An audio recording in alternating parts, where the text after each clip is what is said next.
Hi, everyone. Welcome to the Make Space for More podcast, where we talk strategies for growing and scaling your business in a way that's authentic and aligned for you. I'm your host, Melissa Swink, and in today's episode, I am going to share 5 business books that I continuously go back to. I reread them again and again. I refer back to them at times. I send them as gifts to clients. I recommend them to others. So we're going to dive into that today. But before we do, if you are thinking, you know what, Melissa, I'm really not a reader. I'm not sure this episode is for me. Maybe I'll sit this one out.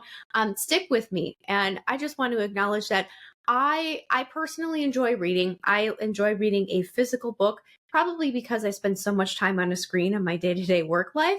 But I also want to acknowledge that that might not be your thing. Maybe for you, you prefer to listen to audiobooks, or maybe you are watching YouTube videos and that's kind of the way that you do your continuous learning. I think continuous learning is important for personal and professional growth, but that might look different to different people.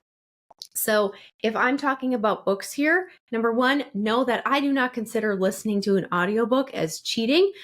People who love audiobooks sometimes are like, oh, I don't really read. I just listen to books. I consider that reading. Or maybe I'm talking about a book today and you feel compelled to search this book or this author on YouTube and see if there's an interview with an author or if there's a discussion about the book. Feel free. It is all fair game. So whatever makes sense for you and your preferences, I want you to get this information.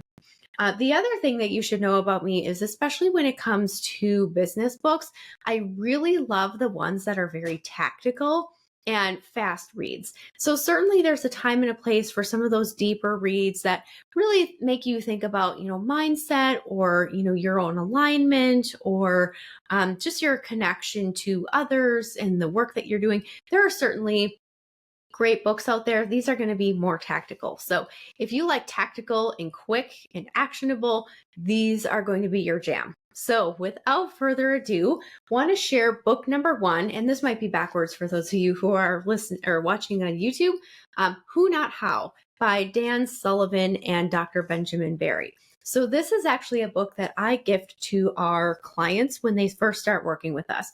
If you're not familiar with me, I own a virtual assistant services company. And so we are the who's that our clients are hiring to help them get the things done. And what I love about this book is so many times, as especially entrepreneurs or as leaders or executive directors, whatever your role might be in your organization, a lot of times we have these projects on our plates, or we get these ideas and we think, okay, how can I do this? And we're trying to rearrange things in our calendar in order to make time to get the things done, or this could look like doing a bunch of research and learning how to get things done from an expertise or a skill set standpoint. And we can burn a lot of energy that way. It's a really fast way to burn out. So this book turns that idea on its head. Is like, what if we ask who can help me with this, not how can I do this? And so really this book is talking about leveraging others' expertise and how that can create much bigger and faster results from simply doing something yourself. Because we know that our time and our energy is very finite. So love this book and the details that they go into there. Again, this is something that we gift to our new clients, just to start planting that seed of, rather than getting stuck in the DIY mindset, how can we actually advance our work together more quickly, because now you've got a whole team of people who are here to help you. I think also the overall concept in terms of speeding up results and getting to your goals faster is, I think that I get so much more done when I have help from my team. I shouldn't say I think, I know. I know that I do, because here's the thing, even if it's something that I have the expertise and the skill set to do myself, doesn't necessarily mean that, number one, it's a best use of my time, or number two, that something else isn't going to derail me from getting to that thing. We all have a bunch of projects that we keep putting on the back burner, whether it be in our businesses or maybe even at home. But when you start getting other people involved, things speed up much more quickly. Even if they are doing the initial research and making the recommendations on the next best steps, and you're approving along the way, you're going to get into momentum so much faster by having other people. And they're also going to be providing that accountability of, hey, we said we're doing this thing, and here's what I need from you for the next step. So you're much more likely to follow through on something when somebody else is asking you for it. So I love the added accountability and the expertise that comes along with having a team, not only for the day-to-day, but also projects as well. Okay, so book number 2, same authors, Dr. Benjamin Barry and Dan Sullivan, 10x is easier than 2x. And you might be thinking, well, that doesn't make any sense. 10x, like doing 10 times the amount of the thing, or 2x of the thing, but let me explain a little bit. So how they organize this book is they're really presenting the idea that 2x growth is basically doing more of the same thing. So maybe your business brought in $100,000 last year, and you want to double that. You want to get to multi 6 figures this year. You want to hit 200,000 or more. So what does that mean for you? That can look like just overall more. Maybe it's selling larger packages, or maybe it's working with higher end clients, or maybe it's adding in a couple of new services, but ultimately you're doing more of the same thing. So, but when we look at this from a 10x perspective, what if you wanted to 10x? What if you wanted to go from 100,000 to a million? And if you have to pause for a second, you would have to do things very differently. It's not that linear kind of gradual growth. This is an exponential 10x growth. And so by looking at things through that perspective, it really narrows down the path to get there. There are many, many, many different ways that you could go 2x. If you want to go from 100,000 to 200,000, there are many ways that you could do that. But there are a lot fewer ways that you could go from 100,000 to a million. And that's really what this book is about, is figuring out what is the path from, where you are now to where you want to be, and what does that path look like, because there are fewer ways to get to 10x. And with that being said, it's actually easier that way because there aren't just so many different directions you could be going. It is very clear because there are a lot fewer options in order to get from point A to point B. And so you're going to be focusing on bigger and better things to create that massive growth. But ultimately, in order to create that massive growth, you're going to need to let go of 80% of what you are doing now. So you're going to get rid of 80% and ultimately focus on your 20%. Now, when I say get rid of your 80%, that could mean eliminating some things completely. But more than likely, it looks like who else on the team, or how do you need to hire who can take over some of these things so that your plate and your energy is freed up for that 10x leap. So these books go really well together. The first one I mentioned, Who Not How, and the 10x is easier than 2x. Obviously, they're by the same authors, but they really do go hand in hand and work well together. That is something that I am also focusing on this year, is taking a look at what are the most important things that I need to be spending my time doing, and who else do I need on the team in order to release that 80%? And what else do I need to delegate to my own assistant and other team members in order to be able to free me up to get those things done? So highly encourage you to check those 2 books out. Okay, the third book that I highly recommend is Profit First by Mike Michalowicz. I think I'm saying that correctly. I did practice it a little bit and I have heard it said. So if I pronounce that incorrectly, just go with it. Just go with it. But basically, what I wanted to tell you about Profit First is that the system outlined in that book has been a game changer for my business finances. Not that they weren't in order before. I'm a very organized person. I'm a numbers person. Fun fact about me, I started off as an accounting major in college, and then people kept saying, you have too much personality to be an accountant. Maybe you should switch to business management instead. And that's what I did. And I certainly appreciate those thoughtful, well-intentioned comments, but I really do. I'm pretty analytical, so I do love the numbers. But here's what I want to tell you about Profit First. And you might be like, I am the opposite. I hate numbers. This book is also for you as well because it makes all of this so much easier.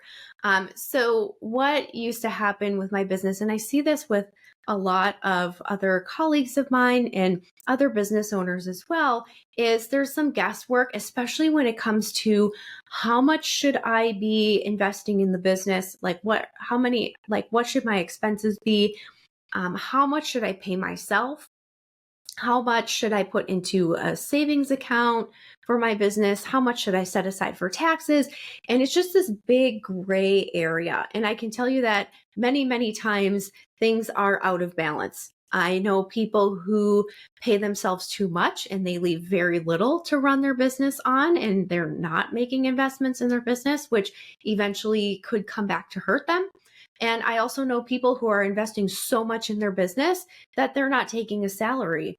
And so, what this book really outlines based on where you're at in business, so you might just be starting out, or you might be, 7, 8 figures or beyond. It has a different scale based on where you're at in the type of business that you have. So this really is applicable to so many different scenarios, but it outlines for you exactly what your percentage allocation should be.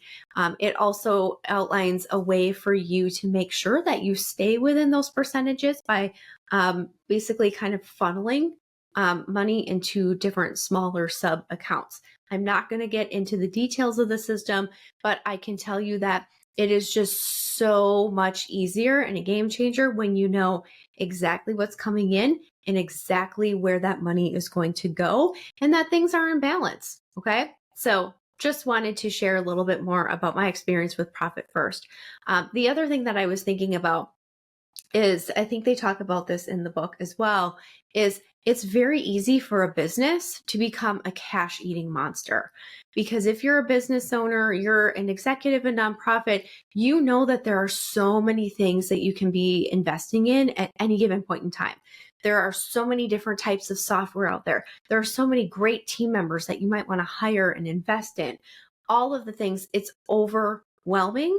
And so this just helps you really keep in line of, here's what I need to be investing in my company in order for things not to become upside down to the point where, what am I working for? I'm not even getting paid to do any of this. So that's definitely not what we want. So Profit First is a great one.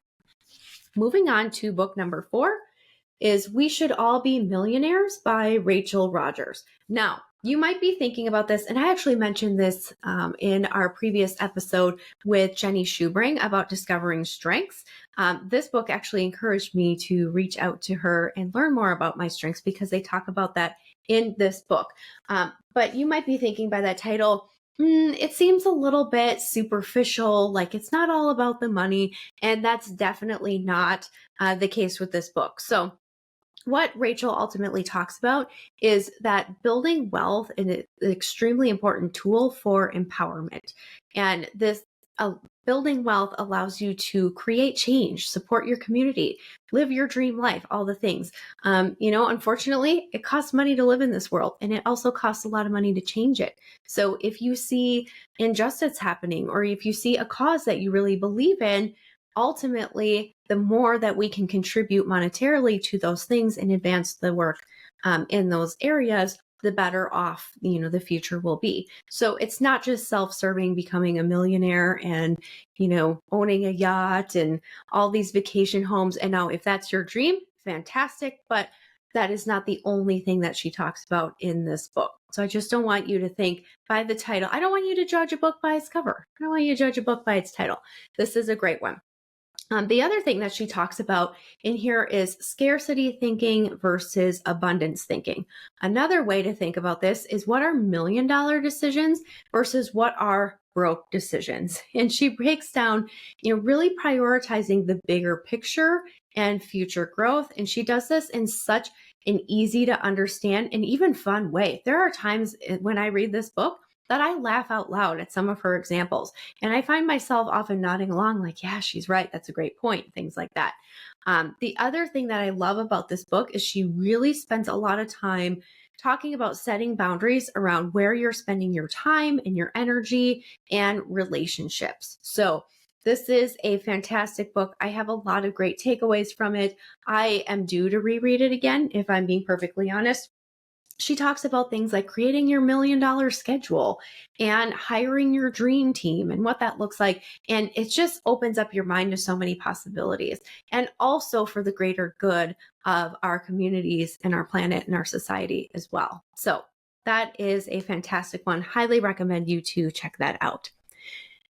Last, but certainly not least, is Chillpreneur by Denise Duffield Thomas. Now, I will tell you that this book is a little bit more on the woo side. So some people are like, woohoo, I love this. I love the spiritual. I love maybe the more abstract ways of thinking about growing businesses and wealth and abundance and all of that. Fantastic. I also, if you're not so much into the woo, still highly recommend this book. Maybe there are some things, you know what? I like this concept called take it or leave it. You take the things that make sense for you, that align with you, and you just leave what doesn't. So, but I just wanted to mention that this one is a little bit more woo than some of the others. The others are very tactical and practical. But this one, what I appreciate about Chillpreneur and Denise's work in general is that I think it was one of the she is one of the first authors, and I've read other books of hers as well, to really let me think about success in a different way. Because I know when I started my business, another fun fact about me, when I started my business, I worked with mostly male clients. And I found that they focused on hard work. In fact, there was a joke around the co-working space that I was working out of at the time. It's great to be a business owner. You can, you have all the time freedom you want. You can choose what 80 hours a week you want to work.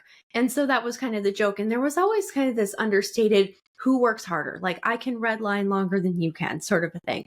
And so with that being kind of my early experience in business and just kind of the community that I was in, when I started listening to Denise Duffield Thomas, she was really the first one that introduced the idea that success doesn't have to come from grueling hard work. It really comes from allowing good things to come into our lives. And so for me, another way that I like to think about this is I like to think about planting seeds. Now, I'm not a gardener, much to my mother's disappointment. Just kidding. It probably doesn't bother her that much, but I am not a gardener. She is a gardener, but I still think about this as a concept of we want to be planting seeds and we want to nurture those seeds. And some of those seeds are going to grow faster than others, and some aren't going to grow at all. And so that's the way that I think about just overall building my business over the years is I'm having great conversations with people.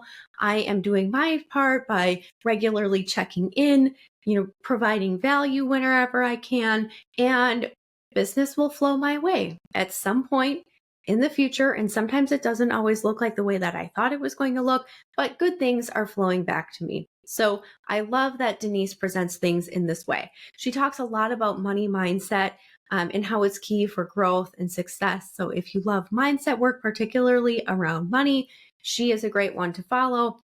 And overall, I think the concepts in this particular book of hers really aligned with the Make Space for More process that I talk about. She talks a lot about simplifying your business, simplifying your life, finding ways to automate things, finding ways to delegate things.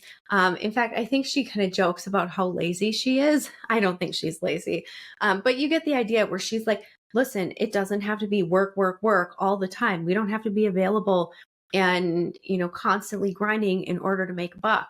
There's ways to, again, be more forward thinking and more intentional about how you're building your business, but then also allowing that to come into you however, it's going to, which is not always completely up to us.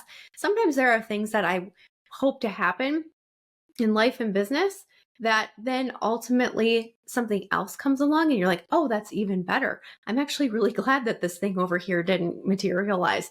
And so that's kind of what she's talking about in this book. So love that one. So if you're looking for a more chill way of running your business, that book is a great one.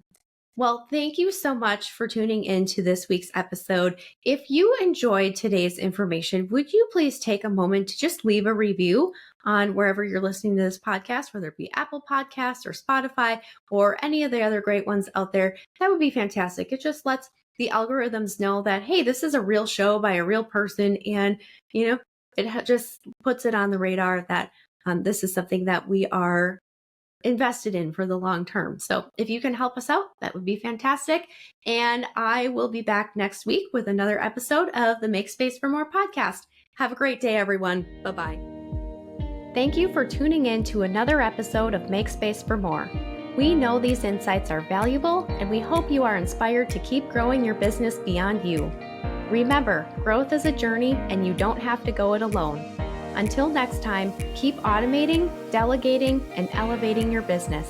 This is Melissa Swink, and I'll see you on the next episode of Make Space for More.